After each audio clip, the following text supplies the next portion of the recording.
Hello everybody, I'm Vern Glenn from the African American Art and Culture Complex in San Francisco's historic Fillmore District. This year marks 100 years of Black history officially being celebrated in the United States. What began as Negro History Week by Carter G. Woodson in 1926, designed to highlight achievements and enduring impact of Black Americans. In the 1970s, that week grew into a month. And in 1976, Black History Month was formally recognized nationwide. Today, we celebrate not only Black American history, but the global Black diaspora, because those stories are deeply connected.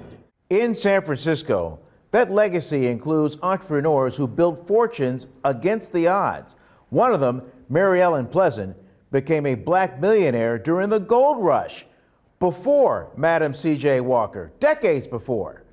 But even earlier than that, there was one pioneer who was making history on the Bay. William Leidesdorff is widely recognized as the first Black billionaire in the United States, building his wealth in San Francisco through shipping and real estate. Our Veronica Macias has his story. City guide Eric Friedman tells the often overlooked story of a San Francisco founding father, a mixed-race man whose business acumen helped build the city by the Bay. Now, who was this guy and what were they doing? William Alexander Leidesdorff Jr. arrived on the California coast in 1841. But when he came to Yerba Buena, he saw opportunity. Leidesdorff launched the first steamboat to operate on the San Francisco Bay, built the City Hotel, the first hotel in San Francisco, and the first commercial shipping warehouse on what later became Leidesdorff Street along the Embarcadero. From the porch of his home, he could look out and see the warehouse that was so important to his financial interests here. In 1844, he obtained a land grant of more than 35,000 acres of ranch land on the south bank of the American River from the Mexican government. And shortly thereafter, gold is discovered on Leidesdorff's ranch as well.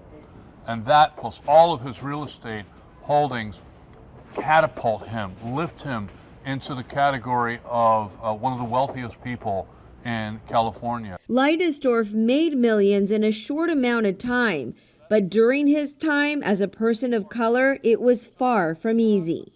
Slavery is very much an open question, and so this article asked a question. Newspaper articles reveal what it was like for Leidesdorff during the late 1840s. This is an argument that says Black people shouldn't even be allowed in the space.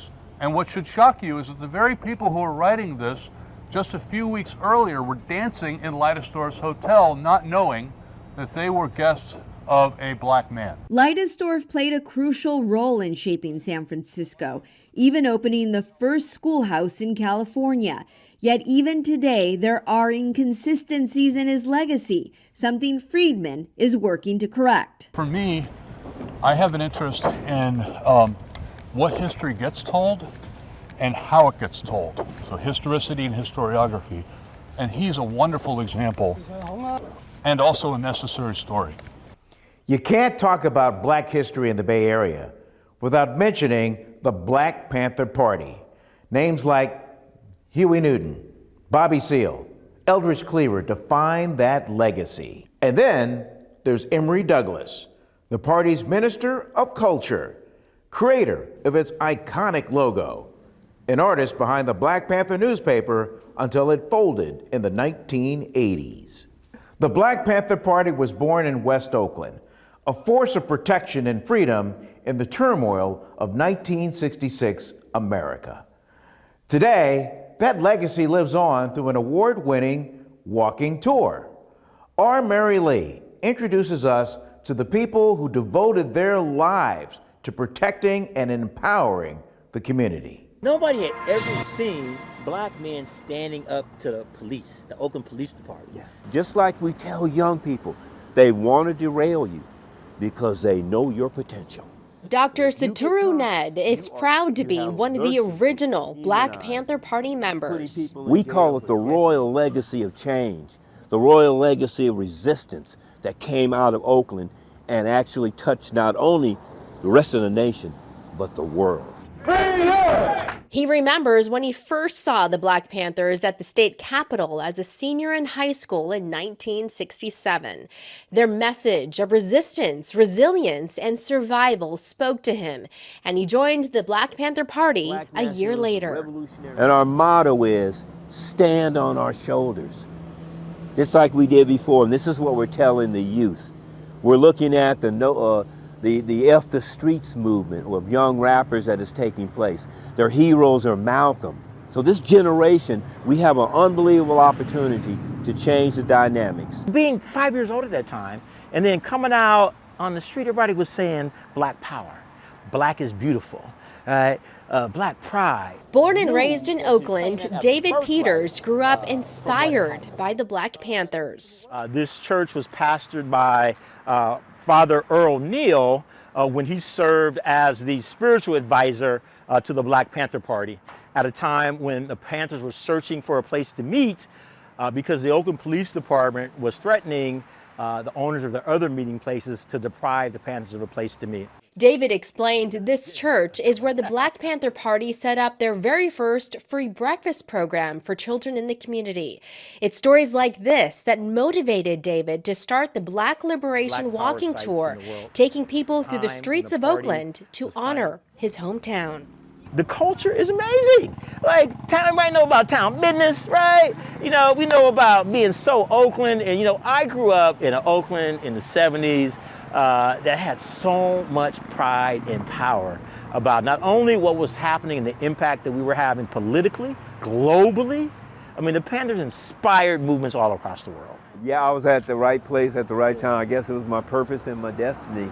For Satoru, he hopes the next generation knows their power and their place, and a legacy of resistance born right here in West Oakland. And that legacy lives on. The second part of the works of the Emory Douglas exhibit is now open here at the African American Art and Culture Complex, continuing the story of art, activism, and Black power that helped shape a generation. Still to come, in a vineyard where history meets heart, how Paula Harrell is pouring passion into every bottle while breaking barriers in the wine country.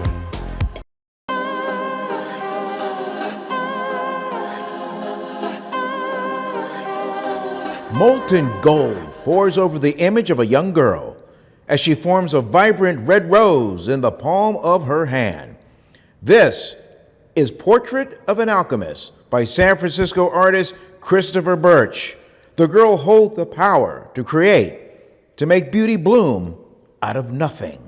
If there's one thing Black communities have proven, they can create something out of nothing. Nowhere is that more clear than Bay Area's Black-owned wineries, where high costs and access to land and capital are just part of the challenge.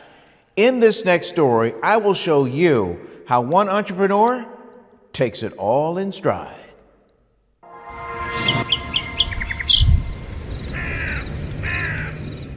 There are not too many vintners like Paula Harrell. When you come out here among these rows, does it feel like a warm hug? Oh, it feels like such a warm hug. It's my happy place. Here is a map of over 11,000 wineries in the United States.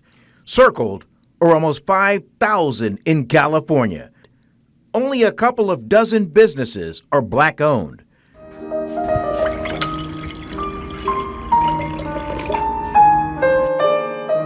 Paula, founder of P. Harrell Wines, is one of them. It's an industry that, of course, has been, white male dominated for so long, and showing up and making ripples has not been always accepted by everybody. But at the same time, I'm glad to be a part of this story, to be one of the first women and Black women that started wine business and broke into this industry.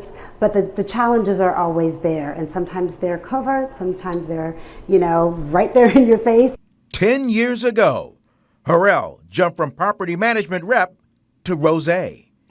It was easier said than done.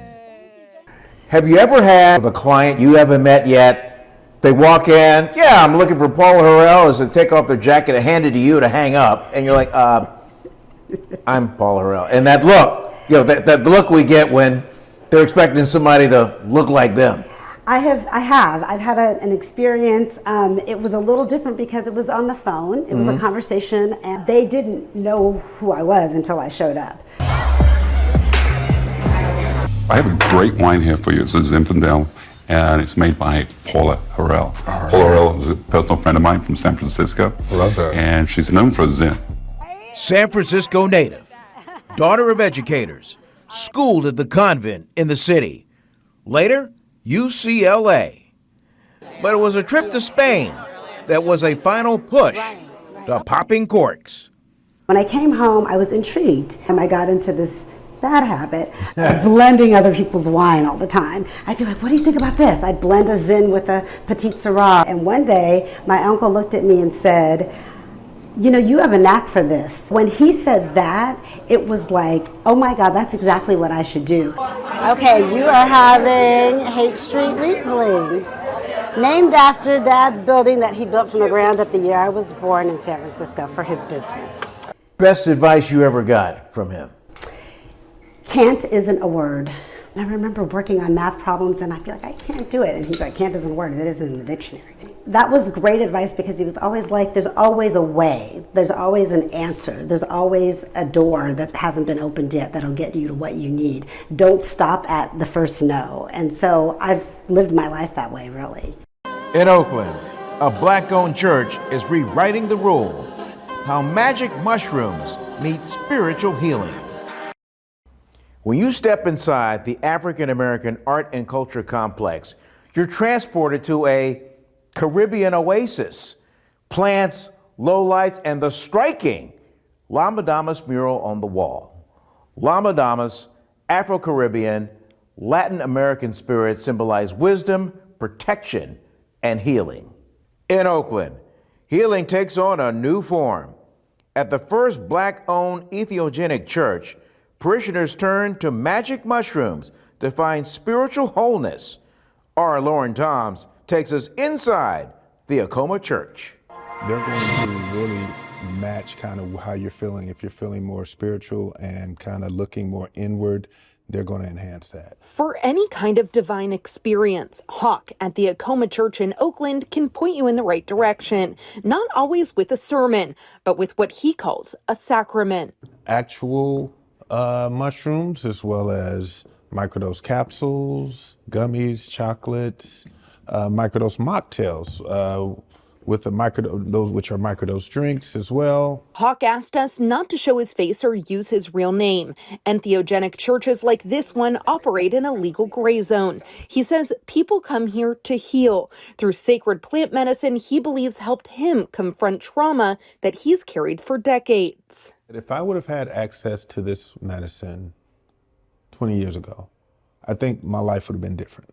Back then, you know, whether there was stigmas around therapy and things like that, or just, you know, the only access I had to religion was, okay, do I want to go to church with my mom? He took that feeling and helped create the nation's first Black-owned entheogenic church. Reverend Aise Jama Everett says it's a non-denominational space with deep cultural roots. Part of what we want to facilitate here, right, is not the ethos of a staid Catholic church or even a progressive synagogue.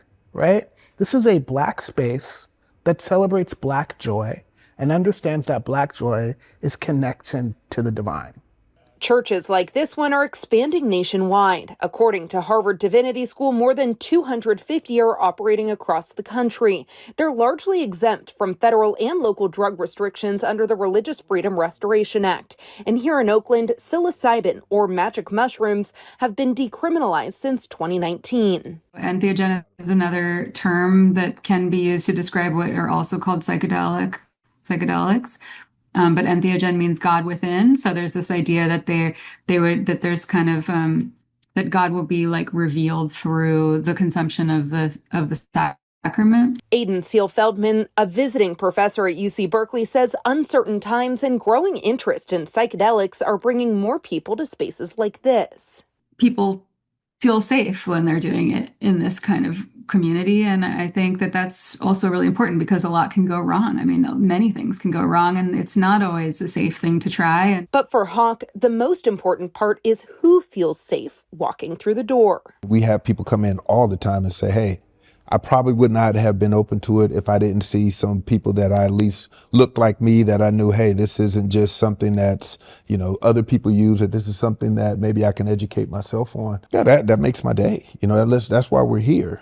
Coming up next, one woman is taking Oakland's Black history to the streets, making sure these stories are seen and heard. But first, let's take a moment to honor Bay Area notables who joined the ancestors in 2025. Iconic musicians like Sly Stone and Dwayne Wiggins, trailblazers such as Belva Davis, Dennis Richmond, Betty Reed Soskin, and Bill Patterson. Athletes including George Foreman, Dave Parker, Chandler Jones, and Doug Martin. And actor Isaiah Whitlock Jr., who honed his craft in San Francisco before taking the national stage. Rest in power. The music once filled the streets of San Francisco. In the Fillmore district, jazz reigned, drawing artists from near and far to help create a sound uniquely San Franciscan. But cities change. Rising gentrification has reshaped Black communities in San Francisco and Oakland. Kara St. Cyr shows us how locals are working to preserve those stories. There are thousands of untold stories in Oakland. Sue Mark wants to hear them all, but more importantly, she wants the city to see them. We take the truck out on drive so that people who aren't planning to learn about Oakland stories get a chance to hear them. In a bright yellow truck saddled with a screen, she plays interviews of Black Oakland natives, knitting their stories together. Preserving a history she thinks the community is losing. I've been in Oakland now over 30 years, and I see the loss of longtime neighbors just on my block, and many of them were Black.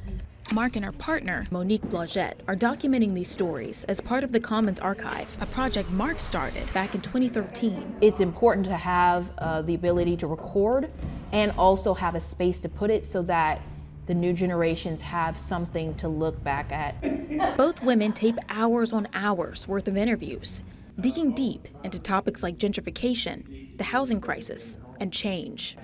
In a group setting, Travis is the 50th interview for the team. If it's gonna do any good as far as the community or what I have to say, and it helps in any way to alleviate some of the problems. Each clip is preserved at the Oakland Library for everyone to access. Mark says telling these stories is just one part of the puzzle. Connectivity is another. Our stories are living all around us and the people who are around us. And if we take the time to go beyond saying hello, we can learn so much from our neighbors. Knitting the community together, these stories, the thread. Black creators have always led the way in style, culture, and technology. But too often, our bodies and stories are erased from visions of the future. One artist is changing that.